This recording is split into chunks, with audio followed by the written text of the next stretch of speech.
Bagaimana nanti kalau sudah lulus, apakah bisa jadi perawat? Bisa, kalau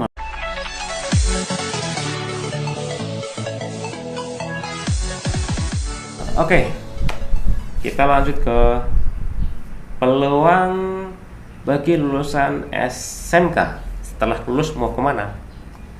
Yang kedua itu yaitu menurut saya yang paling potensial juga selain yang pertama langsung kerja, yang kedua tentu lanjut untuk belajar, lanjut untuk kuliah ke jenjang yang lebih tinggi yaitu D3 atau S1, karena SMK keperawatan itu bisa juga naik atau mendaftar ke kampus-kampus yang memiliki jurusan di bidang kesehatan. Kalau keperawatan mungkin kalau mau lanjut keperawatan juga bisa, atau dari keperawatan lanjut ke kebidanan oke juga. Tapi kalau kedokteran saya kurang tahu ya, itu tergantung kampusnya masing-masing, apakah jurusan SMK bisa menempati posisi-posisi yang dalam kampus itu kebijakannya masing-masing. Itu. Lanjut kuliah. Kalau melanjutkan kuliah, tentunya teman-teman di SMK itu nanti akan mendapatkan basic pelajaran dan basic skill yang lebih dalam, dan juga tentunya jenjang pendidikannya nanti kalau di 3 itu 3 tahun. Kalau di 3 itu enaknya kuliah praktek. Jadi antara pengetahuan dan juga skill itu bisa beriringan. Tapi kalau di dalam ranah S1 biasanya mereka menyelesaikan pendidikannya dulu sampai selesai baru full praktek. Itu tentunya masing-masing punya kurikulumnya. Jadi silakan bisa digali lagi informasi soal bagaimana kuliah D3, bagaimana kuliah S1, atau kita nanti bikinkan konten yang lebih khusus lagi soal itu. Karena saya mengalami keduanya, saya kuliah D3 dan juga kuliah S1 meskipun belum melanjutkan ke profesi nurse. Kita bahas dulu soal D3 ya mungkin ya. Jadi ada teman-teman yang dulu saya di Jogja yang memang lulusan SMK, lanjutnya dia ambil kuliah D3. Jadi di Jogja itu ada beberapa kampus yang memang menerima dari lulusan SMA atau SMK sederajat ya. Cuma kalau SMA itu diterima secara global, siapapun lulusan SMA bisa masuk. Tapi kalau SMK setahu saya ada batasannya. Kalau mau melanjutkan ke perkuliahan, jenjang pendidikan tinggi yang berbasis keperawatan atau kebidanan. Kenapa? Karena nggak mungkin kan kalau SMK Tata Boga dia melanjutkan ke jenjang perkuliahan yang jalurnya kejurusannya berbeda. Ya mungkin bisa-bisa saja, tapi kan basic keilmuannya itu sudah tertanam itu. Jadi kalau mau masuk ke situ itu kayak bongkar bangunan lama ganti bangunan baru. Kalau SMA itu kan tinggal melanjutkan, karena memang di SMA khususnya yang IPA itu kan sudah dibangun pondasi dasarnya saja secara global ya di IPA, khususnya geologi kan ya. Kalau dia masuk ke jurusan lainnya itu tergantung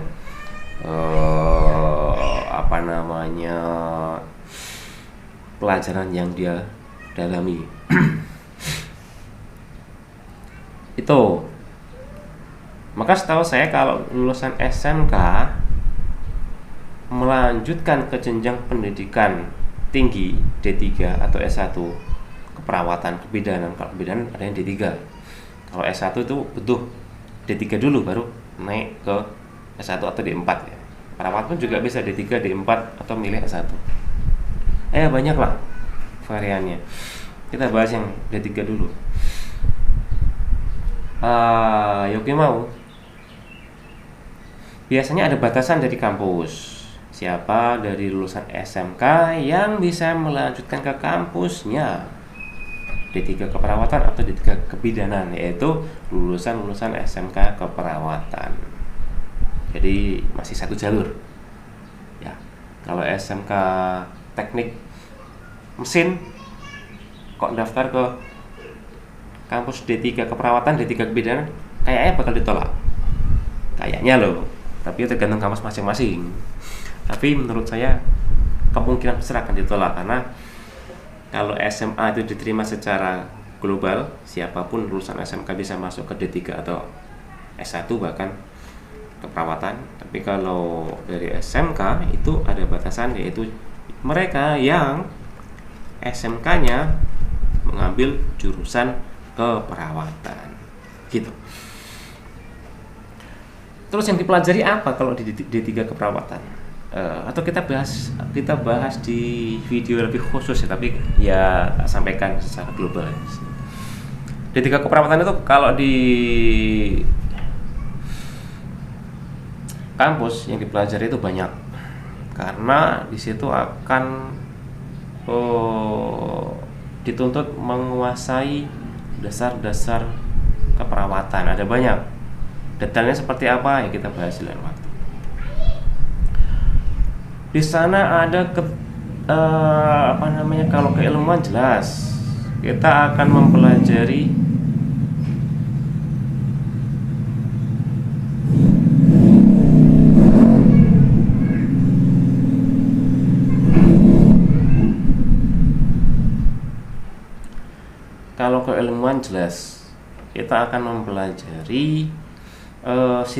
sistem anatomi fisiologi di dalam tubuh. Anatomi jelas dari kepala sampai kaki, head to toe bahasanya. Dari kepala itu dari ujung rambut ini sampai ujung kaki itu dipelajari semua. Makanya nggak mungkin kalau lulusan SMK teknik mesin mau belajar melanjutkan ke D3 keperawatan, itu juga kayak nggak mungkin, bakal ditolak, berat, nggak ketemu. Kalau di SMK saya secara umum belum tahu. Cuma kalau tadi itu ya, kalau diajari bagaimana cara cek tensi, cek asam urat, cek gula darah, cek suhu, cek nadi, tanda-tanda vital itu kayaknya diajari. Kalau D3 lebih kompleks lagi, lebih mendalam lagi kan, anatomi, fisiologi. Itu nanti terkait dengan sistem-sistem tubuh, sistem endokrin, sistem kardiovaskuler, sistem pernafasan, sistem banyak lah. Jadi banyak sekali sistem metabolisme tubuh dan seterusnya.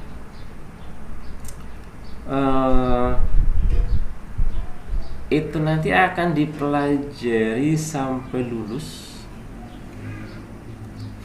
kemudian diiringi dengan skill-skill ya, keterampilan dasar keperawatan. Itu kalau di D3 ya. Kalau di S1 memang konsepnya berbeda, banyak ke teori, ada prakteknya, ada juga studi kasus dan lain-lain. Kalau D3 itu lebih ke arah banyak skill yang dipraktekkan di kampus maupun di klinik. Karena kalau di D3 itu enaknya ini kuliah semester pertama, semester kedua praktek, ada prakteknya.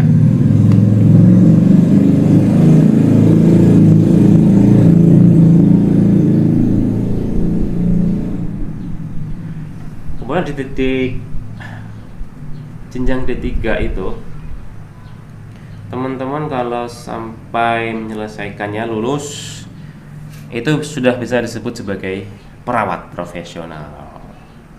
Tentunya setelah wisuda, dapat ijazah, nanti nyari sertifikat tanda registrasi STR. Kemudian dengan itu bisa melanjutkan ke kerjaan profesional. Itu jenjang D3, dan kesempatan kerja di D3 itu lebih luas, bisa di rumah sakit, bisa di klinik, bisa sampai ke luar negeri juga bisa. Jepang terutama, Jerman juga ada, ke Australia juga ada. Cuma bagaimana kemudian teman-teman harus beradaptasi dari SMK ke D3. Ya nggak susah, gampang. Karena di SMK sudah ditanamkan dasar-dasarnya, pondasinya, maka ketika masuk D3 ya itu tinggal melanjutkan lah. Sudah paham dasarnya, sudah paham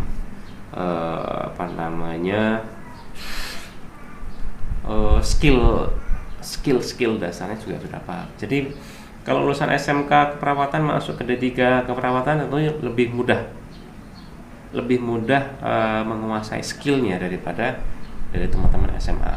Cuma ya tergantung dari individu.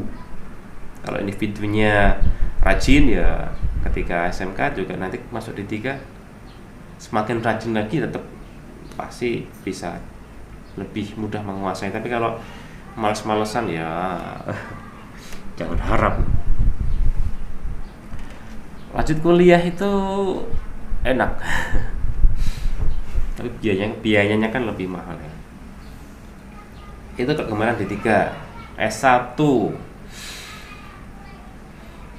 S1 itu memang lebih banyak ke arah manajemen.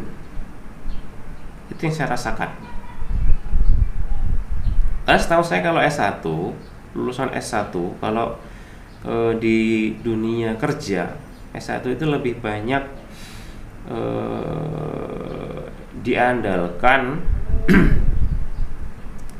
ke ranah manajemen. Bisa sebagai leader, bisa sebagai, kalau di ruangnya kepala ruangannya, kepala manajemen, dan seterusnya ya. Maksudnya leader ya gitu.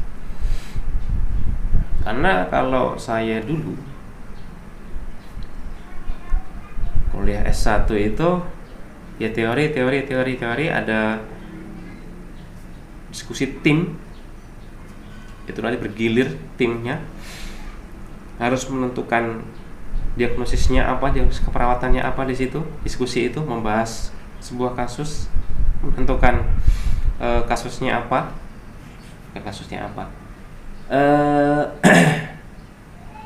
pemeriksaannya apa saja, hasil pemeriksaannya apa saja, kemudian diagnosis keperawatannya apa saja, diagnosis medisnya apa dulu, kemudian diagnosis perawatannya apa saja, kemudian terapi apa yang diberikan, kemudian evaluasinya sampai pasien itu mendapatkan kesembuhan atau mendapatkan pelayanan terbaik. Itu ya. Banyak diskusinya memang. Kalau prakteknya itu biasanya setelah selesai semua pendidikan di kampus baru dilepas praktek, baik praktek di klinik, di rumah sakit, praktek klinik ya, namanya praktek klinik.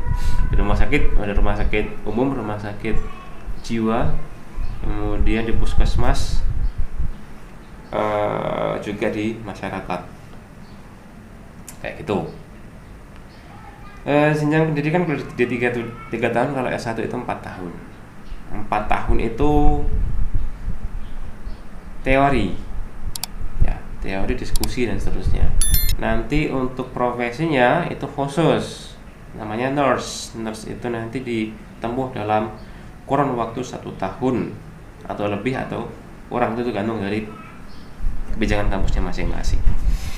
Jadi itu ya sekilas gambaran lulusan SMK kalau melanjutkan ke jenjang pendidikan berikutnya atau kuliah.